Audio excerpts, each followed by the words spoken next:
Now here's the rundown of the bike. It's a 1970 Trail 90. It's been off the road since 2003 from what I've been told by the guy I got it from.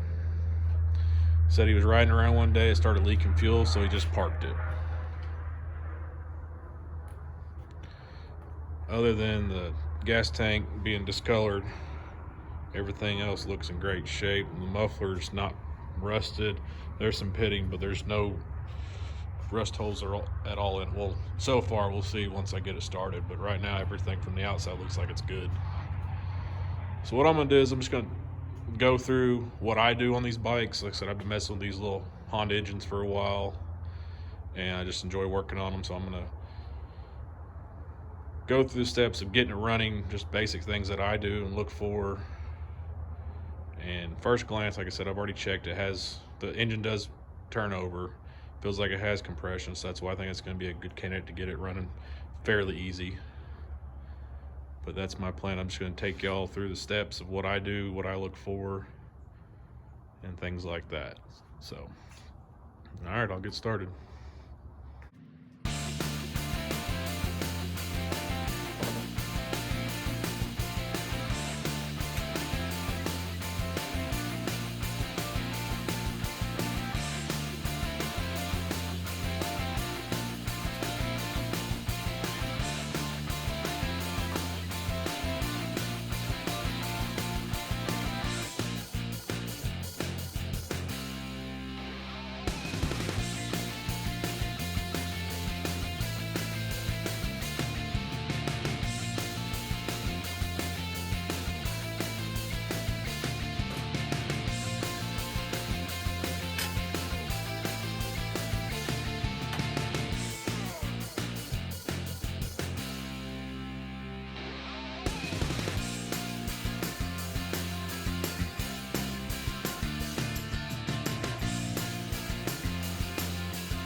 All right, the slide is stuck. So what I normally try to do, if I can't just give a little tension on it and it doesn't budge, I don't touch it because I don't want to break anything, stretch anything out. So what I do is just put a little penetrating oil in there. And this air filter is pretty bad, but that's common with these sitting so long they just turn. You can see they just start falling apart, so that will be replaced. Like I said, you don't want to start this up and suck all that crap through. I know, I said I've done it before. You get in a hurry, you just want to see it running. You want to spray carburetor cleaner down it and just get it running, but you don't know what else is going on. So if you don't know, you can mess some things up. So it's just easier in the long run just to take your time, pull the carburetor off, pull the lines off, go through it. You don't have to rebuild it at the time. You can still take it apart, clean it, put it back together. It may leak a little bit, but at least you got a baseline knowing that the bike runs. So that's what I do. Still messing with this. What you could do, if you have something soft enough, you don't want to gouge anything, but that slide in here, what you can do, there it is, you can kind of put pressure on it and kind of see if you can get it to move. Like I said, you don't put a lot of force on it because you can mess some things up. So, like I said, just trying to let that soak for a little bit. Every once in a while, try to pull some tension on it, see if it comes up. Sometimes you can move the throttle. See, something's moving there, but that's just the cable. At least the cable appears to be free, which is a plus. Change of plans, I'm just gonna pull the carburetor off from the intake. I'm gonna disconnect it. I'm just gonna pull the cable through from here. I'm gonna take the bowl off. I'm going to put it in the cleaner and let it soak for a while. Hopefully that will break the cylinder up or the slide up. So all you have to do, these two Phillips out, take this apart, and this should slide off because it's actually on a little screw style or twist style, and I'll show you all that. All right, I got it back down to chest level so y'all can see this. Basically, so you pull those two screws off, I really don't like doing this because this stuff is just so nasty. But you pull it off and just twist it off. So just look at all that. It's just, it is nasty, but necessary at this point. So and what you do is you'll pull this up. There's a little pocket right there that the cable slides in, if you can see it. Yeah, this little part right here just slides in that little hole there. This stuff is so nasty. And it gets everywhere. I got this little cylinder out, or a little slide. Sometimes, I'm not sure, I know on the Trail 70s, they're threaded in, and on these 90s they're not. It just slides in over this little cap right here. But some screw in, some don't. I'm not sure if later models do or not. But I know on the ct90s they do. All you gotta do is just run it through. Sometimes I had to pry it apart a little bit, work it through, slide it out, pull it through that slot. So now I'm gonna run the throttle cable back through, or back out.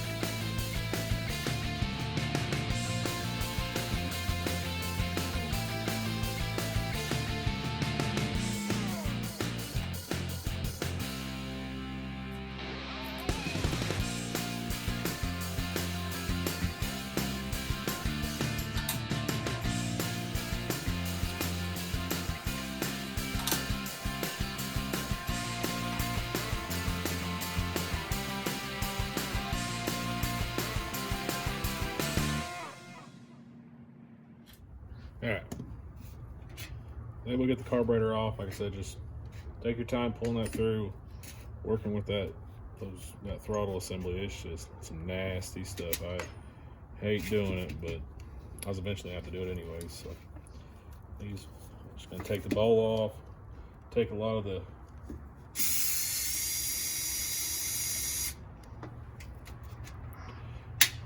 this stuff apart.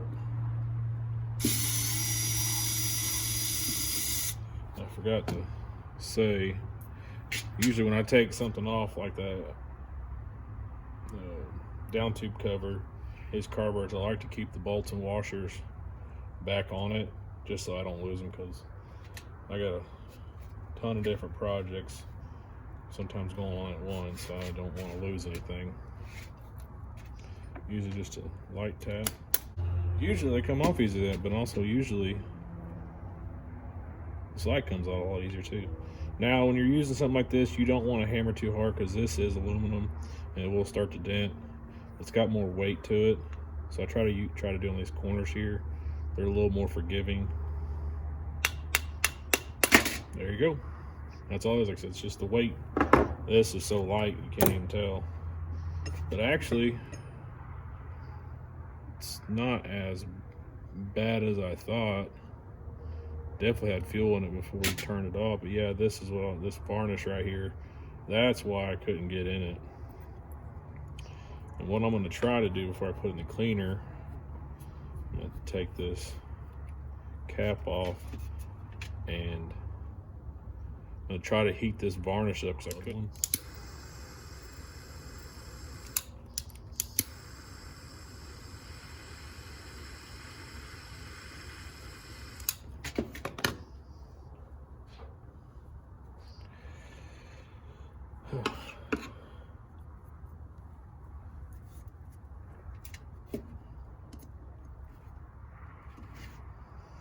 See if I can get this jet out. Also, with these jets, they're brass, so you want to be very, don't mess that up, very gentle with these things. If you got picks handy, that's great. I have a little finishing nail that I use for stuff. Mainly, I made it for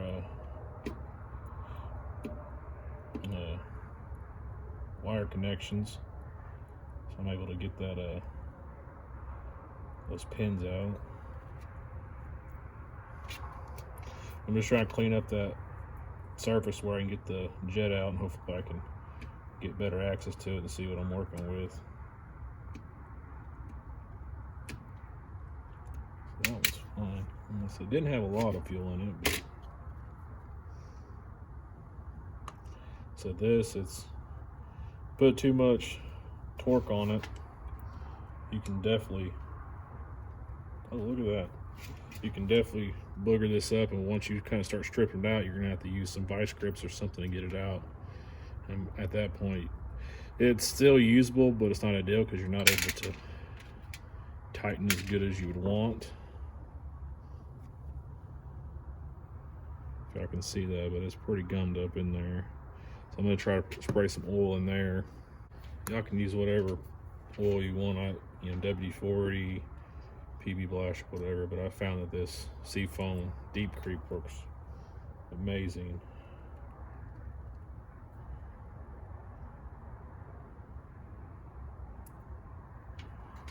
I'm gonna see if I can't.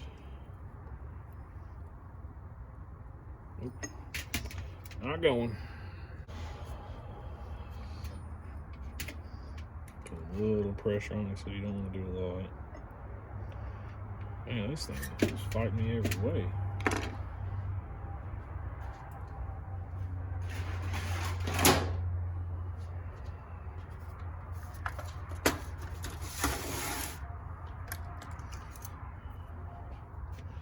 So I'm just going to try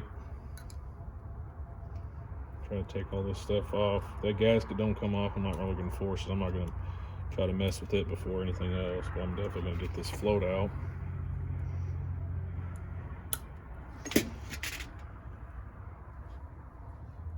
Everything else seemed to be coming off fairly easy. I'm going to jinx myself, but everything else is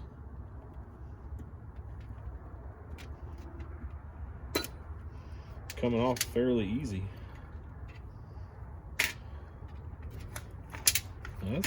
That came right out. Usually these are gummed up and not the slides, but maybe it was a needle issue. So I'll try to clean these up.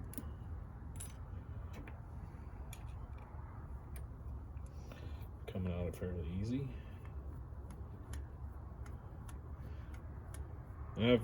With these jets and some stuff like that, it has a lot of varnish built up. Acetone really does a good job of eating that stuff away.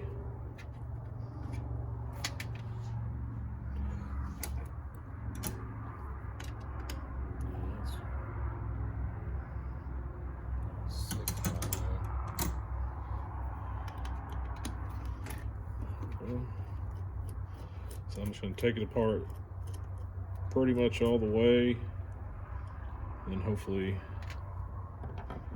once that's done, let it soak for a while.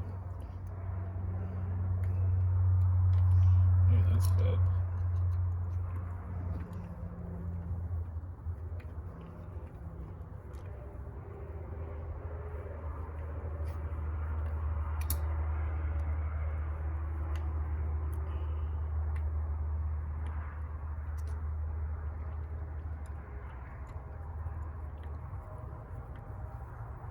Because even after I get the slide out, the main thing is just trying to get the slide out. Once the slide's out, I'm still going to do another deep clean. This is just to hopefully I can loosen this up so I can actually get further in there. Now, before you take this apart, if you don't know, let's just say where your jet's at. Last time this was running was at this setting. This is your air fuel mixture. What you want to do, man, that is tight. See, I don't want to force that and break those. So you want to try to find something that's a little bit, man, that's tight. I'm going to try to, but usually what you want to do is where it's at, you want to go in till it bottoms out. You don't want to torque it down, just go until it stops. And when you're turning it in from where this is set at, you count those. I just do half a time, half a turn, till you get to that setting. When you go in, that's the setting for this carb when it was running. Not saying it's the factory setting. He could have had it. He could have adjusted it in and out. There's no telling. But that will tell you whether it's. We'll give you a good baseline. Let's say that. It'll give you a good baseline. So when you put it back together, you can just put it to that setting and see if it runs. If not, you can fine tune it from there. There's a bunch of forms online that you can look into. So we're gonna go half.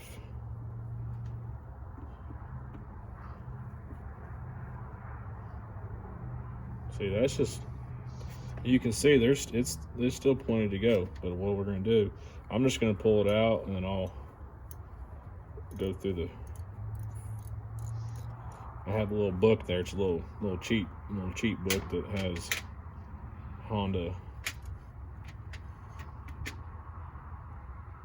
little Honda small engine specs from 50cc to, I want to say 600 or maybe 750cc, from 60s all the way up to 80s that I got from a friend of mine, and that thing's amazing.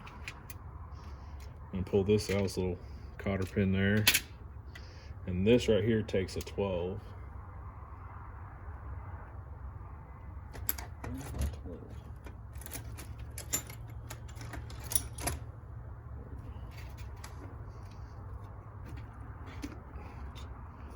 So it's not math, and everything else is fairly easy to come out. But for some reason, everything else this side wants to fight me.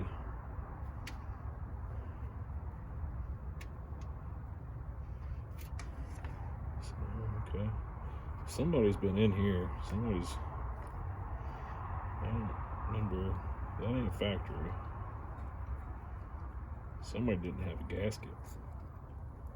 So maybe he did try to work on this. I don't know, but he said he didn't. Either way, we're working on it now.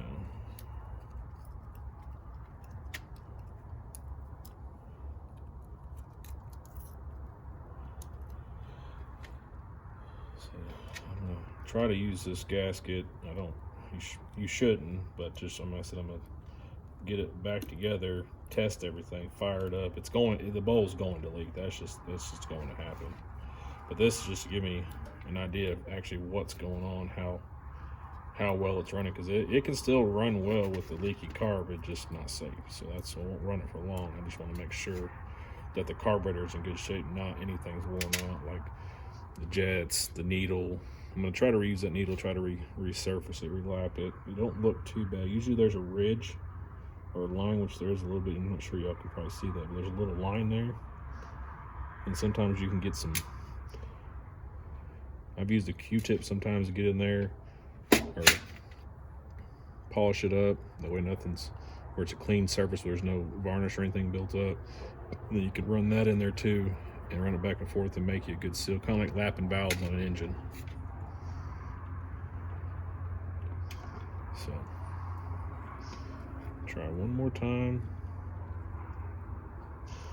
Too much. Not gonna force it. So everything else is off except that slide. Start breaking this down.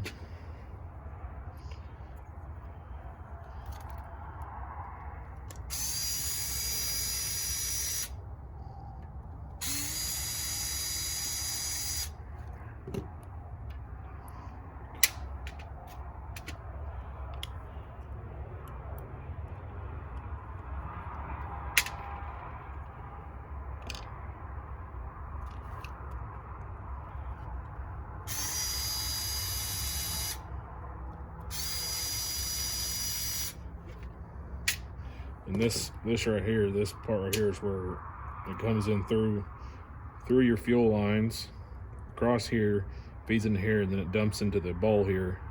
And I'll tell you, see, it's actually, there's some stuff in it, but it actually isn't that bad. I figured there'd be a lot more because the tank, I'll show you all the tank. The tank, it's been lined, and I hate when people line tanks. Perfectly good tanks, and you can clean them out clean the rust out.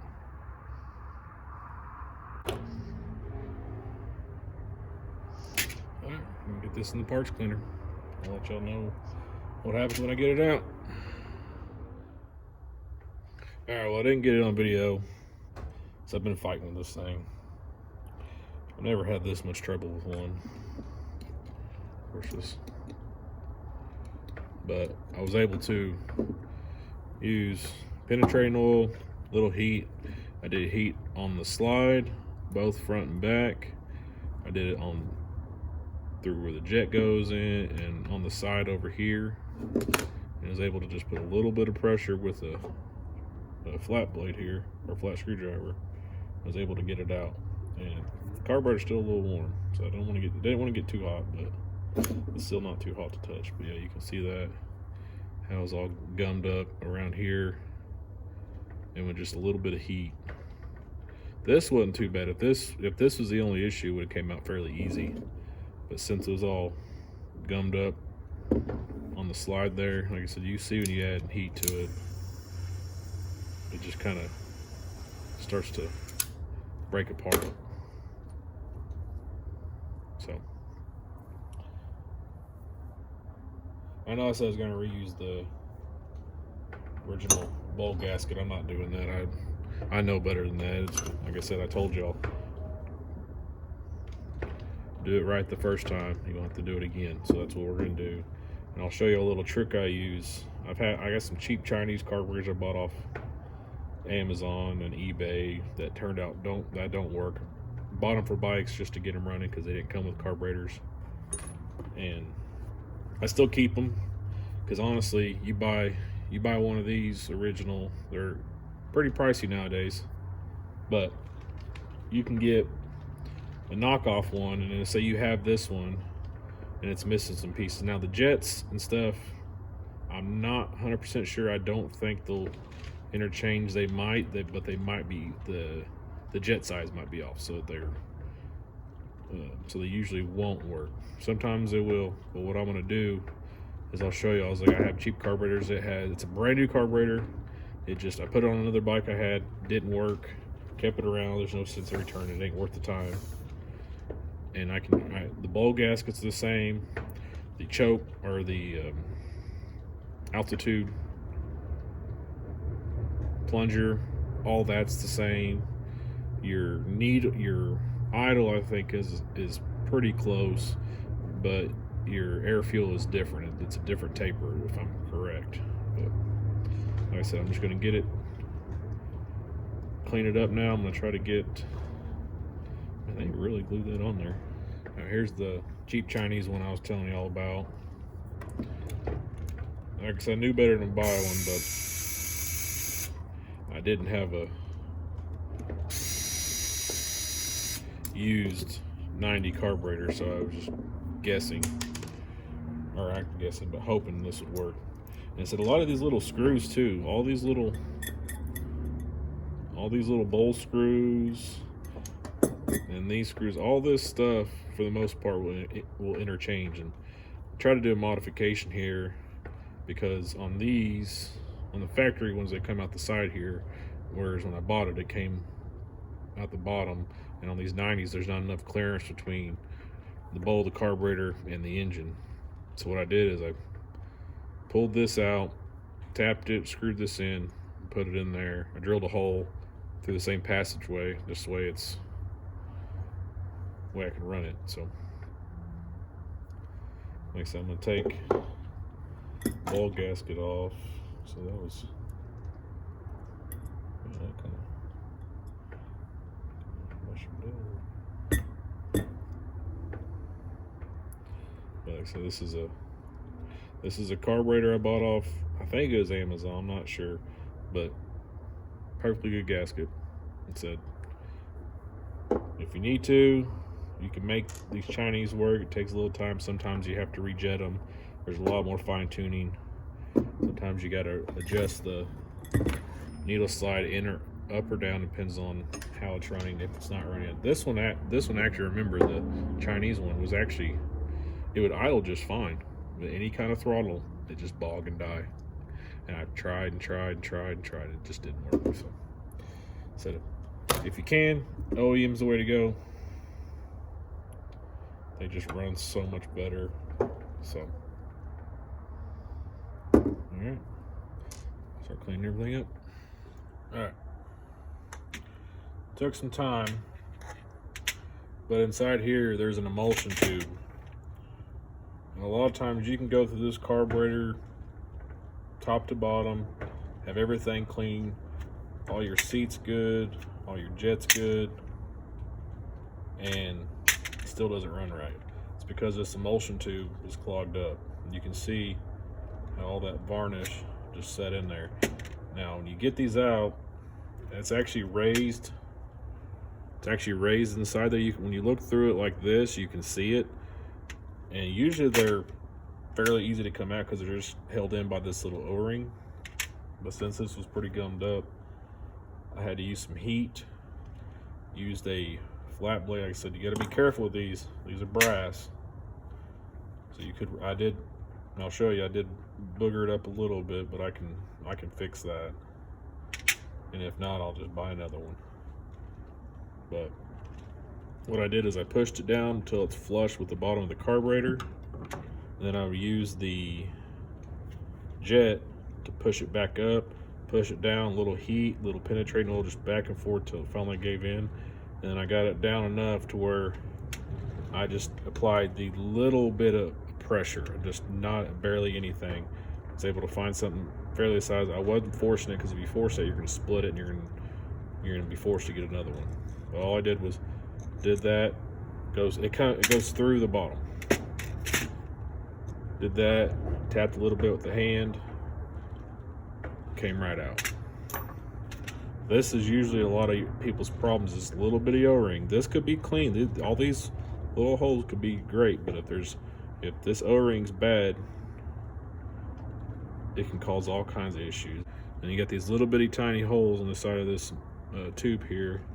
You just want to find a wire that will fit through them, run them all the way through. Make sure they're clean, because if any one of these are plugged up, it's going to cause you issues down the road. Cause your carb not to run right.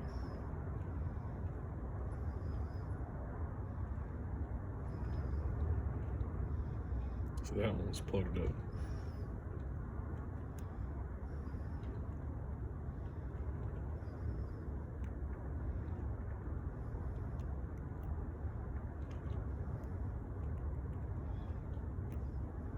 There you go.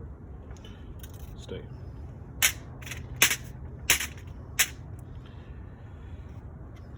That's about it, minus a lot of cleaning, which is pretty important, I would say. So now that I got everything out and everything pretty much where you can look through the jets, emulsion tube, and all that stuff, I'm going to put it back in the parts cleaner, do a really thorough cleaning, and then after that, I will show y'all. And that bugs me. I don't think it's the body. I think it's just the. I think it's. And that could have been from the factory. They could have drilled it wrong. There's no telling. I've never seen that from the factory being like that, but it's possible. So I'm gonna get everything cleaned up. I'm gonna run it through my vapor blasting cabinet. Try to get all this stuff up. Probably just use a Dremel, little wire wheel on this. Get all this gunk up. All right, I went to go put the carburetor on. See, it's pulling the threads out, so now I'm gonna have to put a helical in. All right, take two. Put that helical in this side over here. I just ran a bolt through. Got the original bolt there, got the fuel on. No leaks. Points, I had to clean the points. If you turn it on and you got a good battery, like I said, these bikes won't run without a good battery. You open the points when they're closed, you should see a little spark. Let you know you got power to the points. All right, let's fire this thing up. Fuel on, fuel on.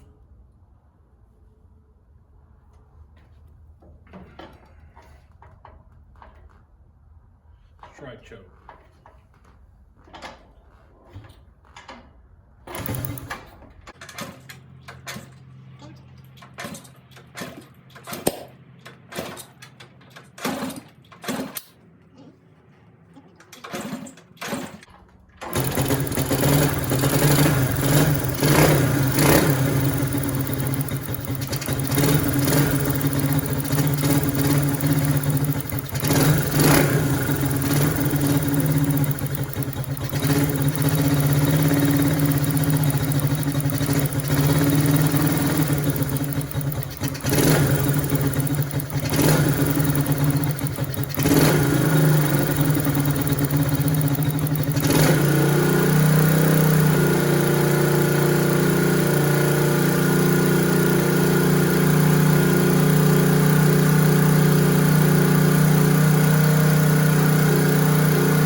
Update. Went through the original carburetor half a dozen times, cleaned all the jets, all the passages, and it just still does not want to idle. It'll rev just fine, but it does not want to idle. I checked to make sure my timing was good, because if this little lobe is 180 degrees out, it'll start to backfire, and that's kind of what it was doing. It was kind of backfiring, then dying, but it revved just fine. So since that other carburetor I have, it came off another 6970 ct90, I put it on there, and we'll see what happens. If this doesn't fix the issue, then it's something else.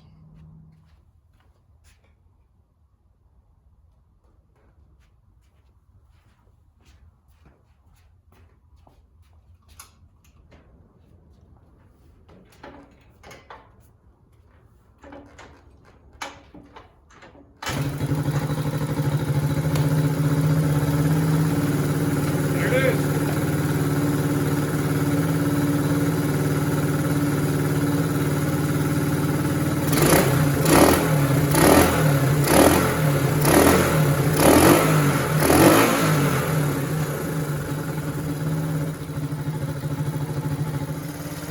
Lights work. See if we got backlights. Can't really tell if they're on or not.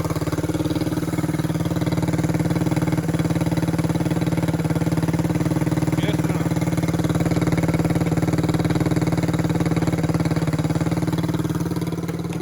Oh, there we go. Just smacked a little bit. Okay, now go brake light. There we go. So, got low beam, high beam. Only bumpers, I ain't got no horn. But that's at least my problem. At least it runs right, you know.